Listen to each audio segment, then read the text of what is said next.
You're watching 48 FastCast. Good Monday afternoon, everyone. I'm Liz Hurley with this 48 FastCast, our digital newscast, bringing you the latest news in under 10 minutes. We start today in Lauderdale County, where a judge is facing multiple charges for misusing county money for his own gain. Judge Gil Self sat in the very courtroom he used to preside over as jury selection took place. He's accused of spending more than $100,000 of Lauderdale County money on furniture and travel expenses.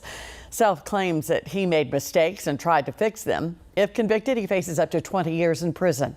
WAFF 48's Aria Pons was in the courtroom today, and she'll have the very latest coming up today at 4.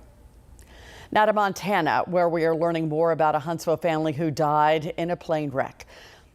State law enforcement officers there say there were no survivors, later confirmed to be Mark Anderson and his daughters Lainey and Ellie.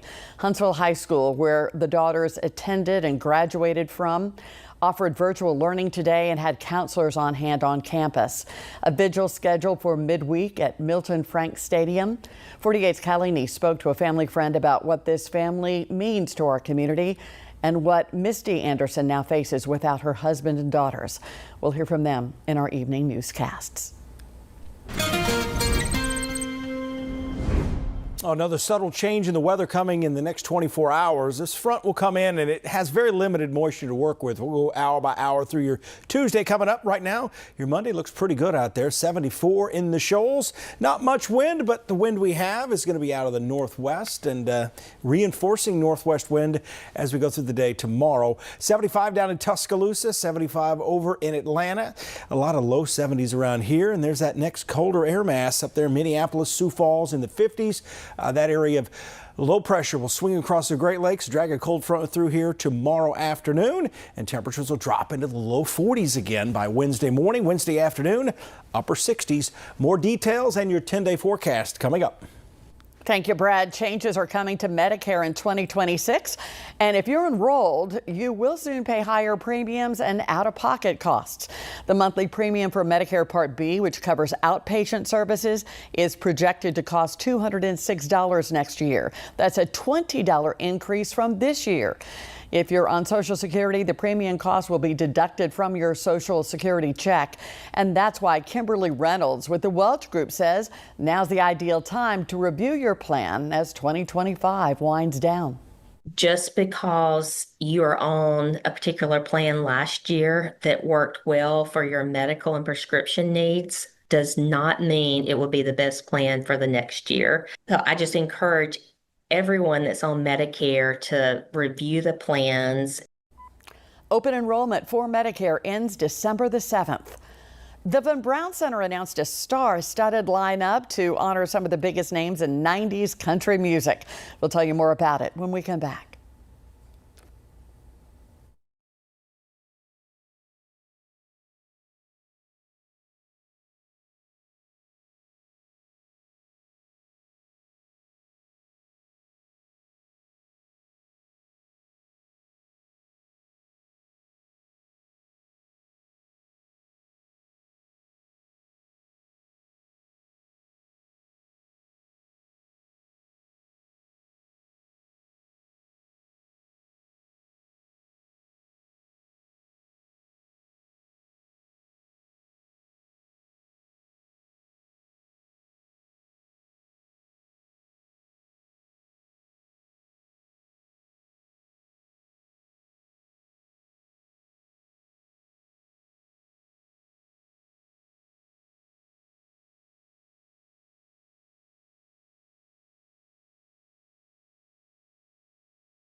The VBC taking a trip down memory lane in 2026 to showcase some of the biggest names in country music. For one night only, the VBC will host a 3-hour show with some of the biggest country hits of the 1990s.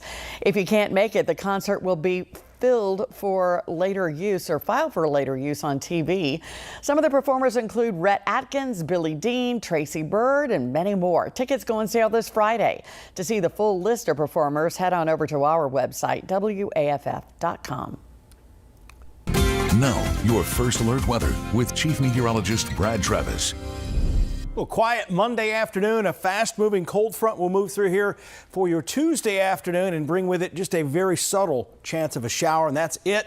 Here's your patio forecast. It's going to be cooling off out there, so make sure you're prepared for that. May need a hoodie out there by 8 o'clock, 59 degrees. Morning lows won't be as cool because the wind shifts to the southwest briefly ahead of tomorrow's cold front. Current temperatures all running in the low 70s across the board.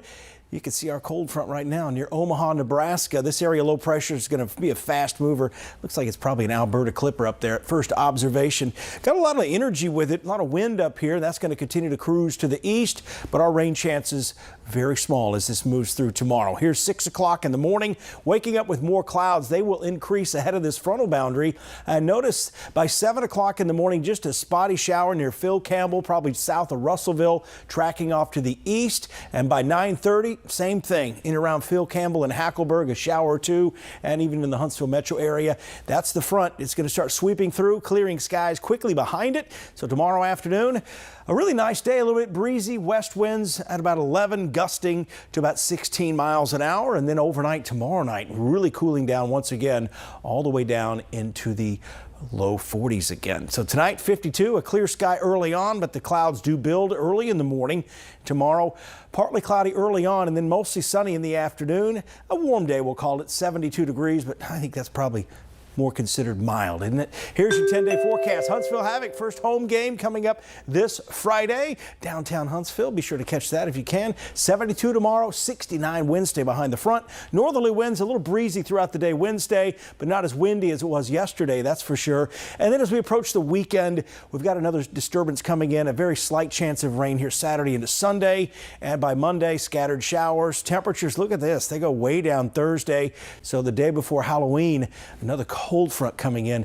It could be the coldest air mass of the season. We'll talk more about that and your forecast for tomorrow coming up at 4, 5, 6, and 10. Look forward to that, Brad. Thank you. And that'll do it for our 48 FastCast today. AJ Weiss will log on shortly with Before the 4. And don't forget to tune in to WAFF 48 for our evening newscast 4, 5, 6, and 10. I'm Liz Hurley. Thanks for watching. Have a great afternoon.